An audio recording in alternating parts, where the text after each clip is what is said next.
नमस्कार मित्रों, मैं Gulshan Kumar BCC Barbigha YouTube channel पर आपका स्वागत करता हूं, अभिनंदन करता हूं। आज के इस वीडियो में हम होमवर्क सीरीज का तीसरा पार्ट का सिलेबस, क्वेश्चन और आंसर देखेंगे। तो चलिए पहले हम होमवर्क सीरीज 3 का सिलेबस देखते हैं। ये आपका सिलेबस था ज्योग्राफी का ब्रह्मांड, उत्पत्ति, आकाशगंगा और तारा से संबंधित प्रश्न, जो 5 प्रश्न हैं। पॉलिटी से महत्वपूर्ण अनुच्छेद 1 से 100 के बीच 6 प्रश्न है और अनुच्छेद 1 से 4 जिसको डिटेल से पढ़ना है 4 प्रश्न है। बिहार का PYQ से 15 प्रश्न है। इस तरह से कुल 30 प्रश्न होते हैं और 30 मिनट का समय है। आप इस वीडियो को यदि पहली बार देख रहे हैं तो आप ये स्क्रीनशॉट ले लीजिए और थोड़ा सा इसका तैयारी कर लीजिए, उसके बाद इसके प्रश्नों को देखिएगा। तो चलिए दोस्तों, अब इसके प्रश्न को हम देखते हैं। यदि आप सबसे पहले प्रश्न बनाना चाहते हैं तो आप इसका स्क्रीनशॉट ले लीजिए और उसके बाद इसे बना लीजिए, उसके बाद इसका आंसर मिला लीजिए। यदि आप सब काम एक साथ ही करना चाहते हैं तो आप आराम से इस वीडियो को भी देख सकते हैं और प्रश्न के साथ साथ आप उत्तर भी बोल सकते हैं और मिला भी सकते हैं। तो पहला प्रश्न है कि हमारी आकाशगंगा का नाम क्या है।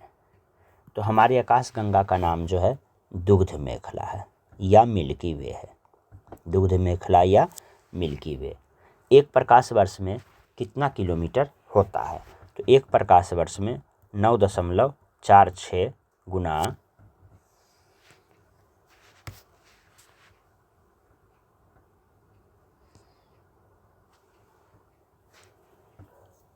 10⁻12 किलोमीटर होता है। कुछ टेक्निकल इशू लगता है हो गया, इसीलिए थोड़ा देर हो रहा है। तो एक प्रकाश वर्ष में 9.46 गुना 10⁻12 किलोमीटर होता है। चंद्रशिखर सीमा क्या है। देखिए, सूर्य के द्रव्यमान का 1.44 गुना, सूर्य के द्रव्यमान का 1.44 गुना से यदि किसी तारा का द्रव्यमान कम रहता है तो वह श्वेत वामन तारा में बदलता है, और ज़्यादा रहता है तो किस में बदलता है, विस्फोटक तारा यानी सुपरनोवा में बदलता है। अगला प्रश्न है तारा का अंतिम अवस्था क्या है। तो red giant star, red giant star तारा का लास्ट अवस्था है। लाल दानव तारा भी इसे कहते हैं। खगोलीय नर्सरी क्या होता है। तो खगोलीय नर्सरी जो है तारों का जन्म स्थल होता है। खगोलीय नर्सरी तारों का जन्म स्थल होता है। अनुच्छेद 76 से क्या संबंधित है बताइए। तो अनुच्छेद 76 जो है महान्यायवादी से संबंधित है। किससे संबंधित है, महान्यायवादी से। मंत्रिपरिषद का शीर्ष प्रधानमंत्री होगा। कौन सा अनुच्छेद है, तो अनुच्छेद 74 है। राज्यसभा का पदेनाध्यक्ष उपराष्ट्रपति होता है।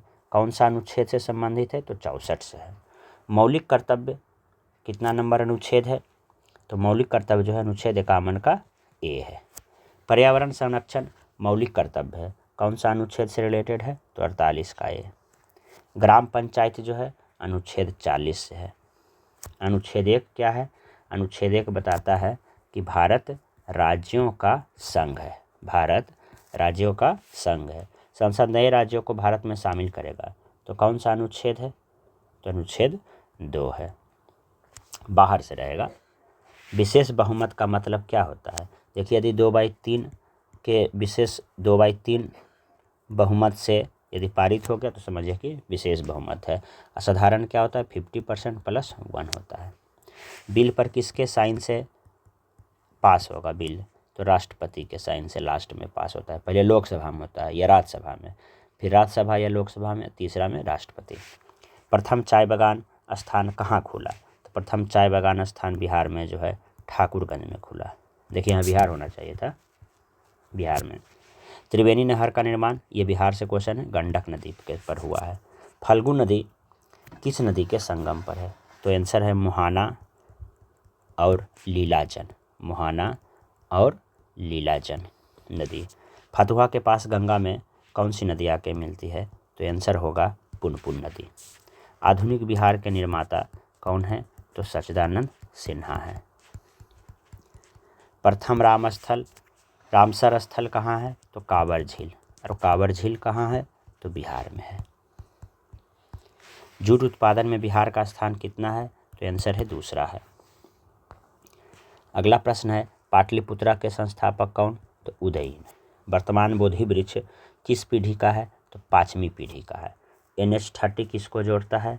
तो NH30 जो है बख्तियारपुर से पटना, पटना से आरा को जोड़ता है।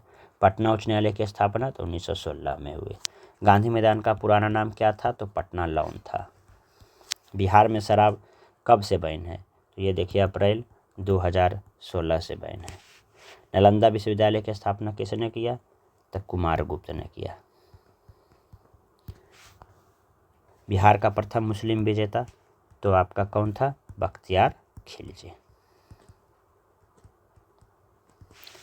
तो दोस्तों ये होमवर्क सीरीज का तीसरा पार्ट समाप्त होता है। यदि आप इसको सिलेबस पहले देख लीजिए और उसके बाद यदि आप प्रश्न को बनाते हैं तो यह ज़्यादा फायदेमंद रहेगा। यदि समय नहीं है तो तीनों काम आप एक साथ भी कर सकते हैं, इससे आपका रिवीजन होगा। तो मिलते हैं दोस्तों अगला बार होमवर्क सीरीज 4 में। धन्यवाद।